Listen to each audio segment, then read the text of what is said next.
team up with, in fact, I think Accenture is a member of either C5 or C, to team up with a company such as yourself and work together in satisfying the technical requirements that come out of a particular agency.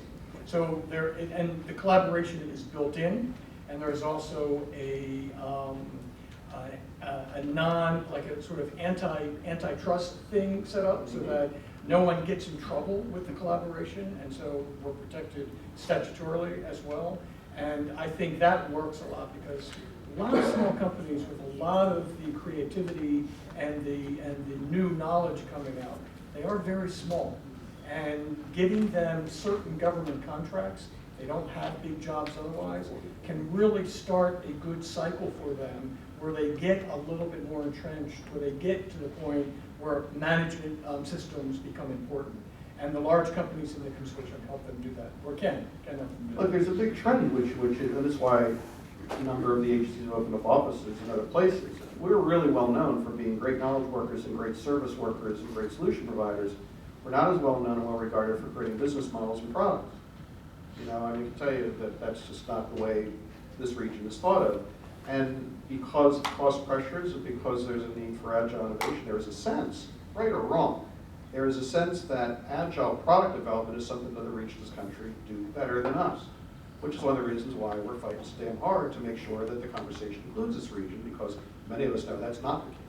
So it's a big honking hairball. It's a hard job. Glad you're here.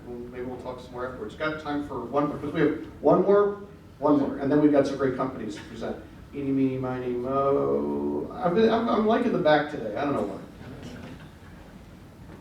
Thank you all for sharing the information. I was going to say there's some of us who do come out of backgrounds with technology institutions that are serving in our communities. And as I listen to the fact that we don't hear or have that connection with the opportunities that come out. And one of the things I'm associated with some of the entrepreneur settings that we work in, and also those who are involved in STEM influencing within our communities where we serve, and some even in our faith-based communities who are doing some work, particularly tied into the Northern Virginia area, some of the areas where we actually have groups of us that work with both the elementary school as well as high school and those in the community to help foster some of that creativity.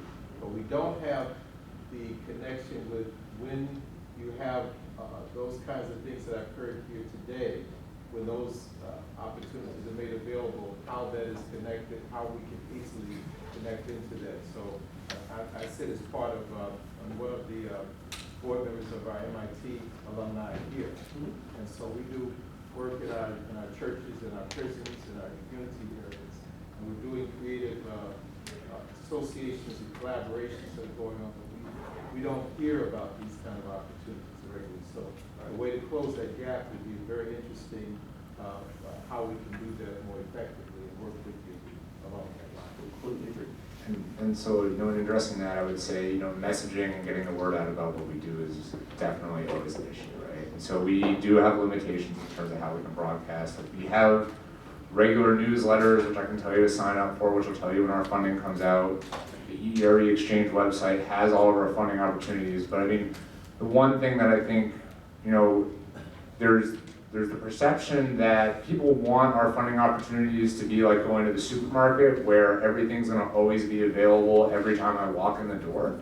But unfortunately, that's just not the way the government works, right? So we have to put out a funding opportunity. It's open for a certain period of time, and there's a certain evaluation and certain awarding part of it. So by saying, oh, I'm going to go check that website out, checking it today, checking it in 2 weeks, and then checking it never again, like that's part of the problem. We can do a better job of definitely telling people when that is available, but it is about being regular and looking at it regularly. And so in a previous life before joining the government, I was on the other end of the funding spectrum as a small business getting mostly DoD-related contracts and the like. It was a very similar thing. It was a lot of diligence to just, you have an idea and just keep looking for when you might be able to find something that is applicable too. So I know it's not a great answer, but I think it does have to be about being persistent And, you know, I know everyone already gets too much email, but another thing is just signing up for the announcements that we make. Because, I mean, we're not trying to hide ourselves by any stretch of the imagination. We're doing the best we can to broadcast ourselves. But, you know, there's always limitations to doing that. So it's a very, very well taken point. And, yeah. I have one comment just like to make. This whole presentation should be on TED. Since you're recording it, put it on TED network so that everybody can see it in the United States or anywhere around the world. If you want marketing, do it that way. This is such a great opportunity, but look, there's a limited amount of people here. Well, you say that, we reach 150,000 people, but I'm with you. And, you know, we're still ramping this thing up. We're a startup just like you. We've been doing this for 18 months now.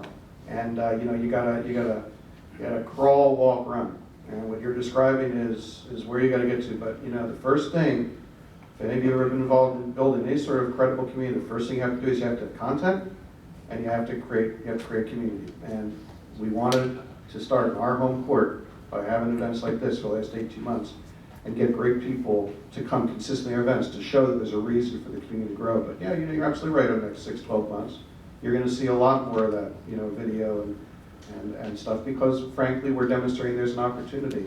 And boy, I'd love it if we got to the point where we were able to address inequality of opportunity in this area, so that the smartest people, wherever they are in the country, an opportunity to work with these folks and the folks in our last panel. That's the mission of this organization. And it's a big honking elephant, and we're eating one little spoonful at a time. And I agree with you, Minecraft is the biggest time suck it ever existed. So we're going to turn it over. As an example, some of our member companies are going to do presentations for 5 minutes or so. We're going to turn it over to Jeff Blair and Mike from our team. Thanks for joining us.